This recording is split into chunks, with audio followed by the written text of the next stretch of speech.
नमस्कार। कार्यक्रम निवेश में आपका स्वागत करती हूँ मैं पूर्वा त्रिवेदी। जैसा कि आप जानते हैं कि निवेश में हम हमेशा आपको बताते हैं कि किस तरह से आप निवेश कर सकते हैं और अपने पैसों का सही उपयोग कर सकते हैं। आज हमारे स्टूडियो में हमने आमंत्रित किया है senior chartered accountant Mukesh Singh Rajput ji को। बहुत बहुत स्वागत है हमारा आपका इस कार्यक्रम में मुकेश जी। और जैसे कि दर्शकों हम आपको बताना चाहेंगे कि आज हम बात करेंगे मुकेश जी से कि किस तरह से आयकर रिटर्न भरा जा सकता है और कैसे टैक्स बचाया जा सकता है। साथ ही हम आपको बताना चाहेंगे कि मुकेश जी आज यहाँ हमारे स्टूडियो में मौजूद है। वो एक बहुत ही बेहतरीन लेखक होने के साथ साथ ही स्टूडेंट मोटिवेशनल स्पीकर भी हैं और करियर काउंसलर भी हैं। एक बार पुनः आपका स्वागत। और दर्शकों आपको भी बताना चाहूँगी कि मुकेश जी से अगर आप यहाँ अपनी कोई भी सवाल पूछना चाहते हैं तो हमारा टोल फ्री नंबर आप नोट कर लीजिए 1800-233-0040। जी हाँ, ये हमारा टोल फ्री नंबर है। और अगर आप लैंडलाइन से हमारा नंबर लगा रहे हैं तो 0755, जी हाँ 0755 हमारा STD कोड है। और नंबर नोट कीजिए 2660049। जी हाँ, ये हमारा नंबर है। तो आप मुकेश जी से अपने सवाल पूछ सकते हैं।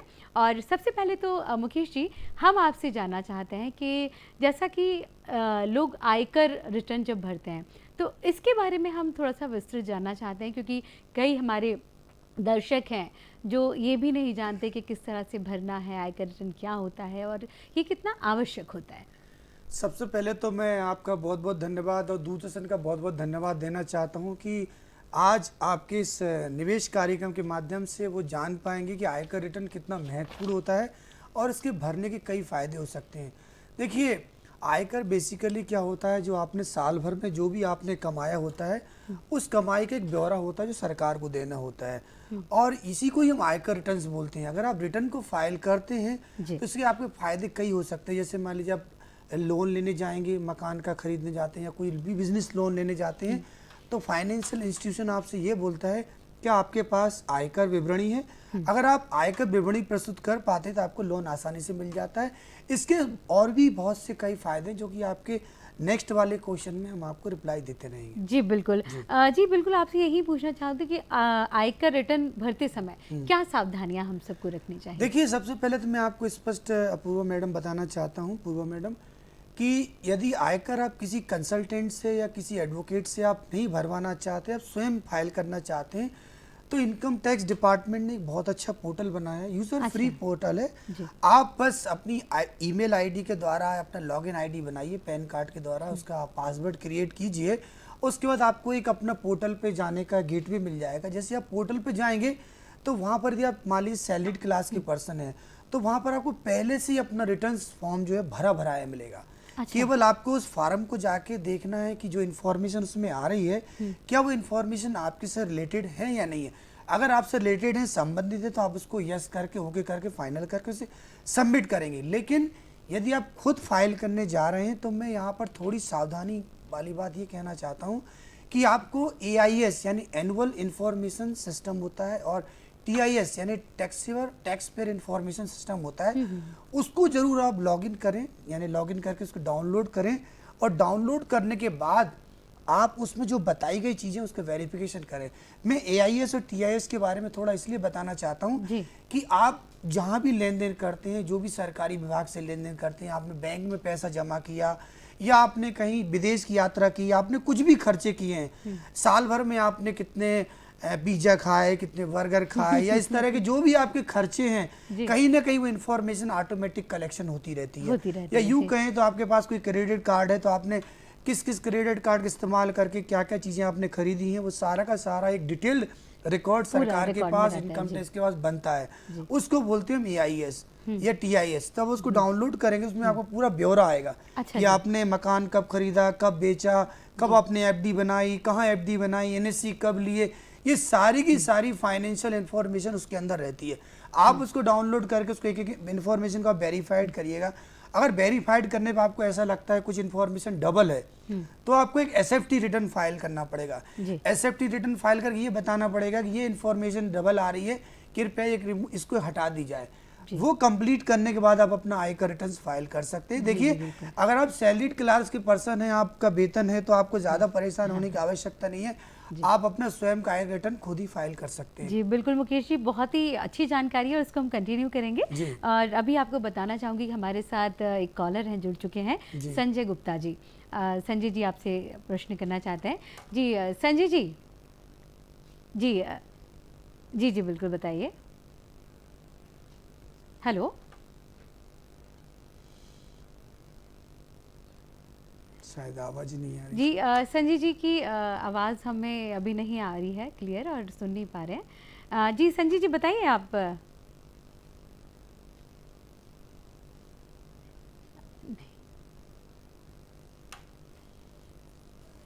चलिए संजय जी, हम आपसे अभी दोबारा संपर्क करेंगे और हम बात कर रहे थे, आप जो इन्फॉर्मेशन दे रहे थे उसके बारे में बात करना चाहते हैं। देखिए, मैंने आपको पहले ही कहा है कि सैलरी क्लास के पर्सन को अपना आयकर रिटर्न भरने में कोई ज़्यादा परेशानी का सामना नहीं करना पड़ेगा। लेकिन अगर आप किसी कंसल्टेंट का सहारा लेते हैं तो निश्चित रूप से आपका सही असेसमेंट करके वो आपको रिटर्न फाइल करके दे देगा। लेकिन यदि आपका बिजनेस प्रोफेशन की इनकम है, आप व्यवसाय पेशा चलाते हैं, तो मैं यहाँ पर आपको सलाह देना चाहता हूँ कि आप किसी कंसल्टेंट संपर्क करें, जहाँ पर अपना P&L बैलेंस शीट वगैरह बनाने के बाद आप प्रॉपरली उसको फाइल करें। मैं आपको यहाँ पर एक अपडेट और देना चाहता हूँ कि जो हमारे चीफ प्रिंसिपल यानी इनकम टैक्स होते हैं, इनकम टैक्स के चीफ होते हैं, वो मिताली मैडम है। उन्होंने अभी 2 दिन पहले एक मीटिंग ली थी, उसमें ये भी कहा गया है कि करीब 75 से 80% जो सैलरी क्लास के व्यक्ति हैं वो अपना रिटर्न गलत फाइल कर रहे हैं। वो जानबूझकर उसमें कुछ ऐसी इन्फॉर्मेशन डाल रहे हैं, जैसे कि बच्चों की पढ़ाई नहीं है, पढ़ रहे हैं तो उसका भी खर्चा डाल रहे हैं, उनके पास LIC नहीं है उसका भी खर्चा डाल रहे हैं, HR एक गलत इन्फॉर्मेशन दे रहा है, या वो मकान में किराए से नहीं रह रहे लेकिन उसके भी मकान की किराया डाल रहे हैं। अच्छा तो ऐसे करके करीब 75 से 80% लोगों ने, सैलरीड क्लास के लोगों ने ये फेक क्लेम करके रिफंड्स लिए हैं। यदि इस बार उन्होंने ऐसा किया तो उसको 12% के ब्याज की पेनल्टी देनी पड़ेगी और साथ में 200% उन पर जुर्माना लिया जाएगा। अच्छा जी जी, तो ये परसों के दिन का अपडेट से, तो मैं यहाँ पे दर्शकों को ये कहना चाहता हूँ कि आप इस चैनल के माध्यम से, दूरदर्शन के माध्यम से हमें सुन पा रहे हैं, और यदि आप खुद रिटर्न फाइल कराने जा रहे हैं या किसी कंसल्टेंट के पास जा रहे हैं, तो इस बार कोशिश कीजिएगा कि जो इन्फॉर्मेशन आप जो डिडक्शन लेने जा रहे हैं उनकी आपके पास प्रॉपर रसीदें होनी चाहिए, प्रॉपर ब्यौरा होना चाहिए, उसके बाद ही आप पुट करिए। बहुत ही अच्छी जानकारी है मुकेश जी, और निश्चित तौर पर हमारे दर्शक इसको फॉलो करेंगे। और संजय जी से हमारा संपर्क एक बार पुनः हो गया है। संजय जी, स्वागत है आपका। जी मुकेश जी, जी बिल्कुल आ रही है, मुकेश जी हमारे साथ, आप पूछ सकते हैं। जी, बैंक का जो इंटरेस्ट है वो 10,000 तक नॉर्मली फ्री रहता है, लेकिन आजकल जो प्री फिल्ड फॉर्म आ रहे हैं उसमें मैंने देखा है कि वो 10,000 से कम वाला इंटरेस्ट भी प्री फिल्ड फॉर्म में ऑलरेडी भरा हुआ रहता है। तो क्या उसको हमको छूट के लिए ATTTA अलग से भरना पड़ेगा क्या उसके लिए? जी मुकेश, आपका प्रश्न बहुत अच्छा है। मैं सबसे पहले क्लियर आकर बता देना चाहता हूं कि देखिए, अगर आप ऑनलाइन पोर्टल में जाके फॉर्म फिल कर रहे हैं सेल्फ, तो उसमें क्या होगा, ATTTA की फिगर को आपको अलग से डालना पड़ेगा। चूँकि ऑटो पॉपुलेटेड फिगर जो है वो इंटरेस्ट जो सेविंग बैंक से होती है ऑटो पॉपुलेटेड होकर आ जाती है, लेकिन जब डिडक्शन की बात करते हैं तो उसको आपको क्या करना पड़ता है, क्लिक करना पड़ता है ATTTA में, और साथ में आपको फिगर फिल करना पड़ेगा। यदि मान लीजिए आपकी ब्याज की इनकम, सेविंग की ब्याज की इनकम 9,000 रुपये, 10,000 से कम है, तो आप पूरा का पूरा ATTTA में डाल दीजिए। अगर मान लीजिए 10,000 से ऊपर है तो आपको 10,000 ATTTA में डिडक्शन आपको फिल करना पड़ेगा, वो ऑटो पॉपुलेटेड नहीं है। मैं यहाँ पर ये बात स्पष्ट कर देना चाहता हूँ। और यदि आप सीनियर सिटीजन हैं तो ATTB का जो बेनिफिट है वो 50,000 रुपये तक आपको, लेकिन वो फिल करना पड़ेगा क्योंकि वो ऑटो पॉपुलेटेड नहीं है। सिस्टम को नहीं मालूम है कि वो डिडक्शन देना है या नहीं देना है। जी बिल्कुल। तो संजय जी, आप निश्चित तौर पर मुकेश जी ने जो आपको आंसर दिया है और आपको अपने सवाल का हल मिल गया होगा। मुकेश जी, हम बात कर रहे थे, जैसा कि आपने बताया हमको, मेडिकल या हेल्थ पॉलिसी की अगर बात की जाए तो वो लेते समय हमको क्या ध्यान रखना चाहिए?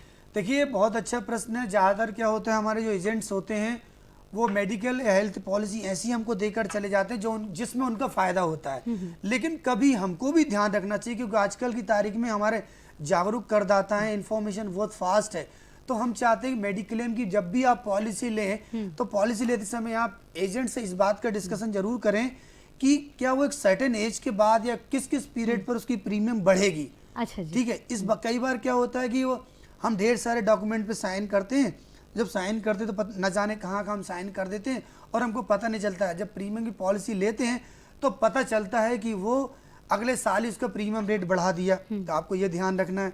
दूसरा आपको ये ध्यान रखना है कि जो मौजूदा बीमारी है आपके अंदर, सपोज कि आप डायबिटीज़ है या आपको जो बीमारी ऑलरेडी चल रही है, तो मैं चाहता हूँ कि आप एजेंट्स को प्रॉपर बताएं।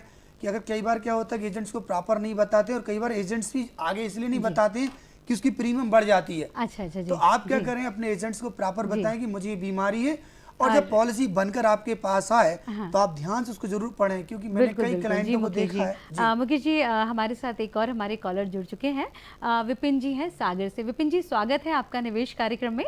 और हेलो जी नमस्कार। जी नमस्ते। नमस्ते विपिन जी, आप पूछ सकते हैं अपना सवाल। जी सर नमस्कार। सर मेरा सवाल ये था कि जी हम निवेश करना चाहते हैं, तो अभी वर्तमान में किस सेक्टर में हमें करना चाहिए, और उसका अध्ययन अगर हम करना चाहें तो सोशल मीडिया पे उचित प्लेटफॉर्म कौन सा है, अगर जिस सेक्टर में आप बताएंगे उसका अध्ययन अगर हम करना चाहें तो। आपका प्रश्न बहुत ही अच्छा है, और देखिए मेरे ख्याल से हर युवा और हर व्यक्ति का वर्ग ये जानना चाहता है कि जब से कोरोना काल के बाद हमारी अर्थव्यवस्था धीरे धीरे पटरी पर बहुत ही इम्पोर्टेंट आने लगी है, और हमारी जो इकोनॉमी है अब वो धीरे धीरे वी कर्व की तरफ बढ़ने को तैयार होगी, जबकि पहले यू कर्व में चल रही थी, लेकिन अब वी कर्व में आ गई है। तो इस दौरान हमारा हर क्षेत्र के युवा, हमारे लोग चाहते हैं कि वो किस क्षेत्र में पैसा लगाएं जहाँ पर रोजगार अच्छा कर पाएं।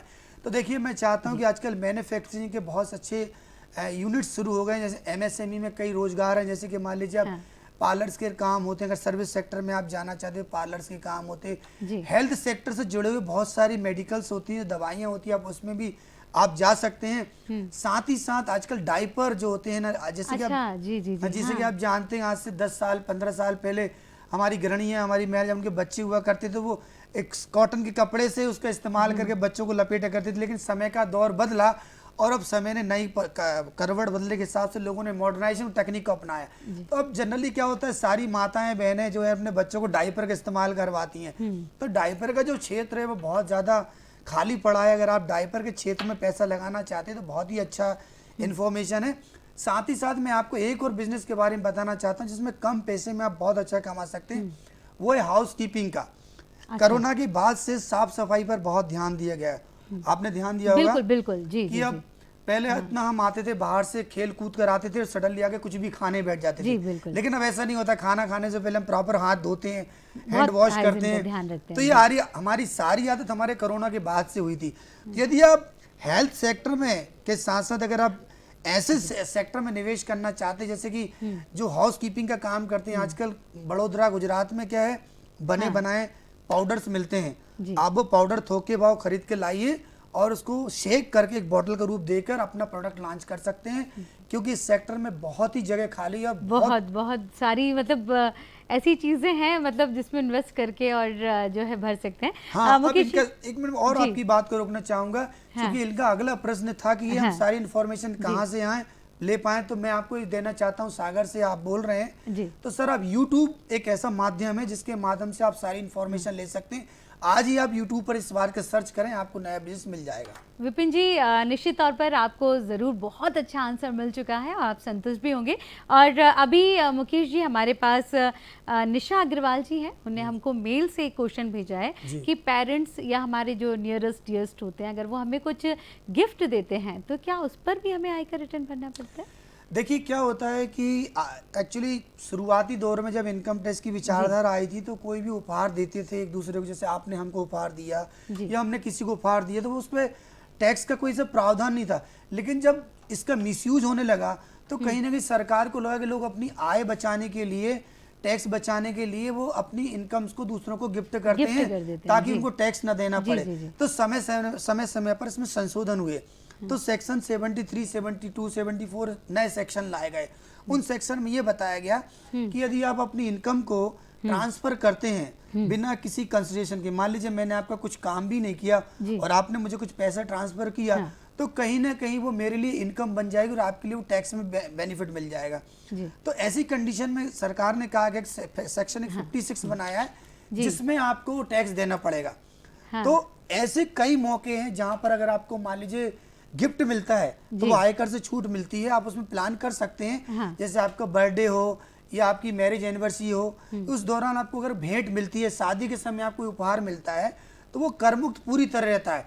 और वैसे अगर किसी खास मौके पे या बिना उसके मिलता है तो 50,000 रुपए तक का कर मुक्त रहता है। हाँ। रिश्तेदारों से यदि आपको मिलता है तो अच्छा। क्योंकि रिश्तेदारों का मिलना उसके बहुत बाद जो है मतलब उसके बाद टैक्स लगता है। ऑब्वियसली उसको टैक्स लगेगा क्योंकि जिसके पास वो गिफ्ट मिला है तो कहीं ना कहीं उसको जीरो कॉस्ट में पैसा मिला है तो वो उस पर टैक्स लगता है। जी बिल्कुल मुकेश जी, देखिए और इतनी अच्छी बातचीत चल रही है, दर्शकों को जो है फ़ायदा मिल रहा है, जान रहे हैं इतनी अच्छी जानकारियाँ, और दर्शक हमें कॉल भी कर रहे हैं। अभी इस समय हमारे साथ रवि राठौर खरगोन से जुड़ चुके हैं। रवि जी, बहुत बहुत स्वागत है आपका कार्यक्रम निवेश में, और मुकेश जी हमारे साथ हैं और पूछिए आप क्या पूछना चाह रहे हैं अभी। जी रवि जी, जी पूछिए। मैम मेरे को ये पूछना है कि मेरी सैलरी 40,000 रुपये प्राइवेट सेक्टर में जी, तो मेरे को ITR फाइल करना चाहिए मैम, या क्या फायदा रहेगा, मेरे को क्या बेनिफिट मिलेंगे?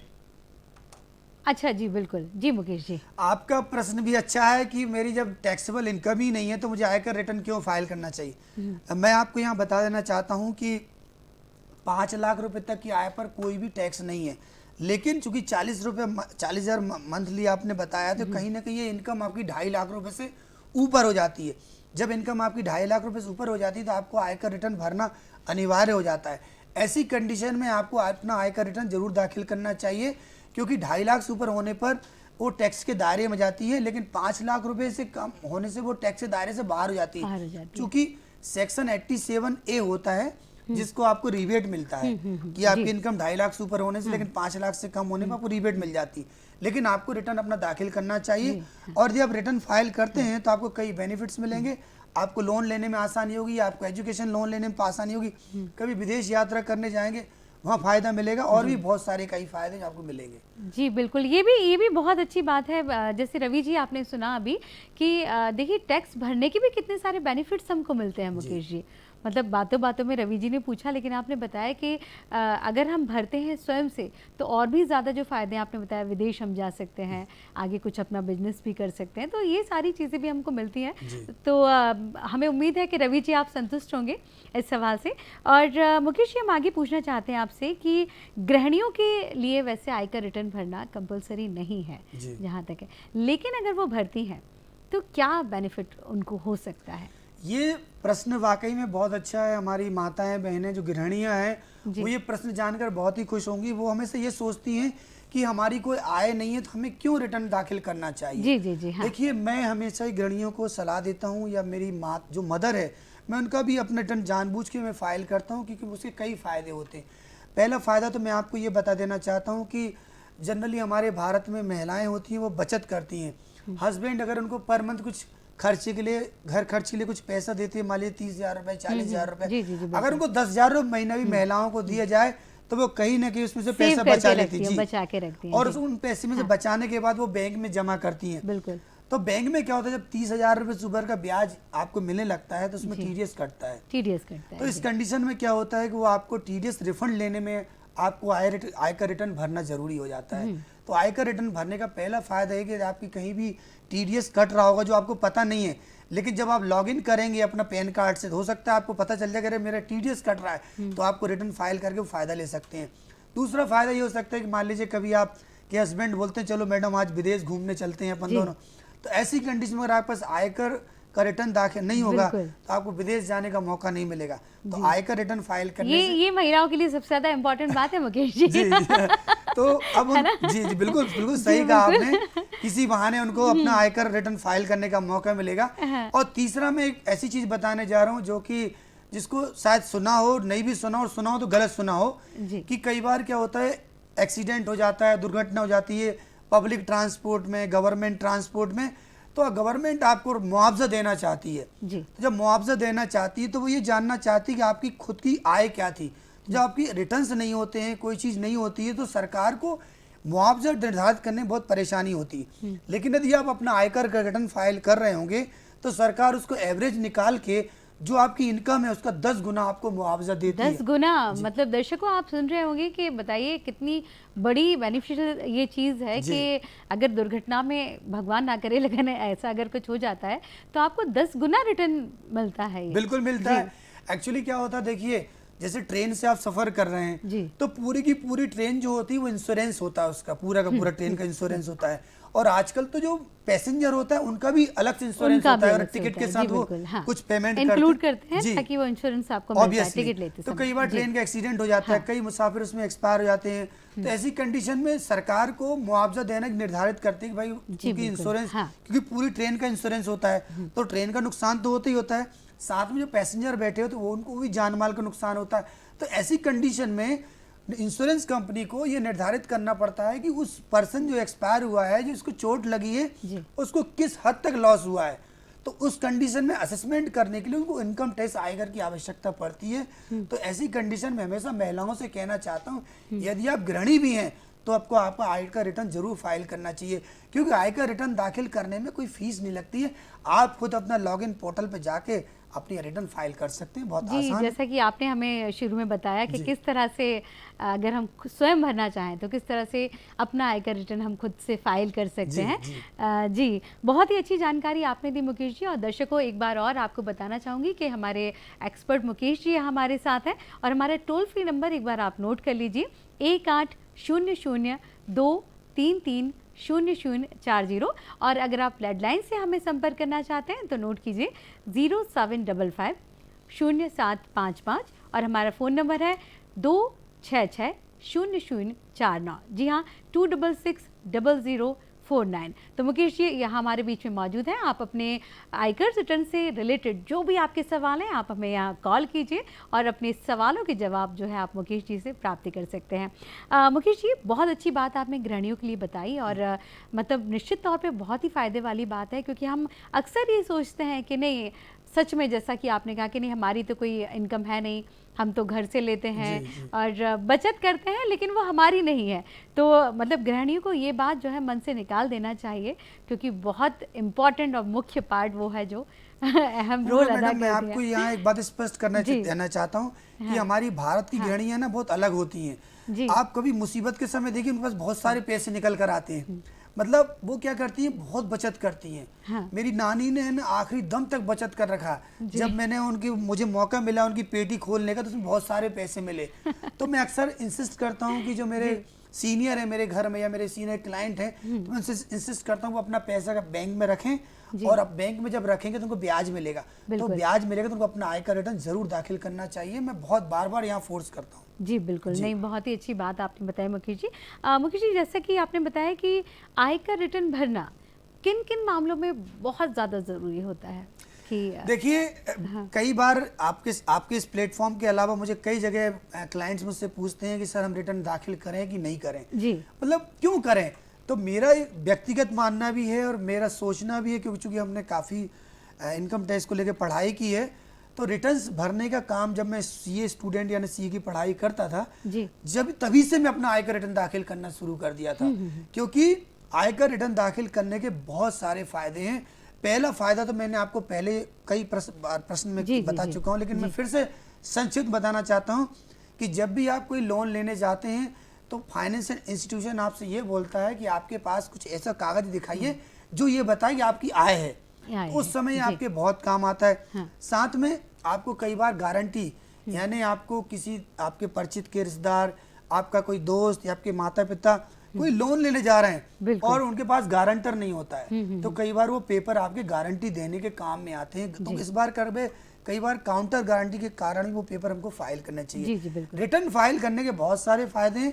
मैं यहाँ बताना संक्षिप्त में चाहता हूँ कि आप रिटर्न अपना जरूर दाखिल करें और समय आने पर वो रिटर्न आपको अपने फायदे खुद ही बता देगा। जी बिल्कुल, जी। बहुत बड़ी बात कही आपने कि समय आने पर अपने आप पता चल जाएगा कि किस तरह से जो हमने रिटर्न भरा है तो जी। इसके क्या बेनिफिट्स हैं।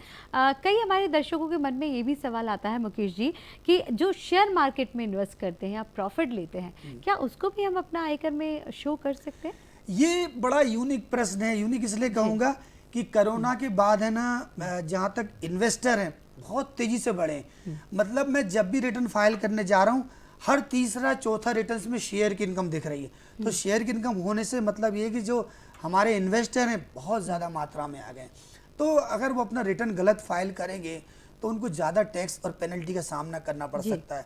तो मेरा मानना है कि अगर आप एक ट्रेडर नहीं है। ट्रेडर मतलब आप दिन भर स्क्रीन पर बैठकर अगर आप नहीं देखते नहीं हैं, देखते क्योंकि जो व्यक्ति सुबह खरीदता है शाम को बेचता है तो एक प्रकार से बिजनेस इनकम होती है, तो वो ट्रेडर कहलाता है हमारी नज़रों में।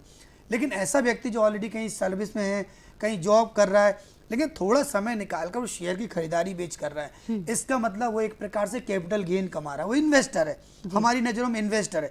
तो ऐसे व्यक्ति को जब भी शेयर खरीदा और शेयर आपने सेल किया तो उसकी स्क्रिप्ट वाइज वो उसका एक तैयार करे, उसका ब्यौरा कि उसने ये स्क्रिप्ट कब खरीदी थी, इस स्क्रिप्ट कब सेल किया था, यानी 12 महीने के अंतराल में उस स्क्रिप्ट की तैयारी करे, क्योंकि 12 महीने के बाद अगर आप होल्ड करते हैं किसी 12 महीने मिनिमम, तो लॉन्ग टर्म में चली जाती है, और लॉन्ग टर्म का जो रेट है वो 7.5% है जी।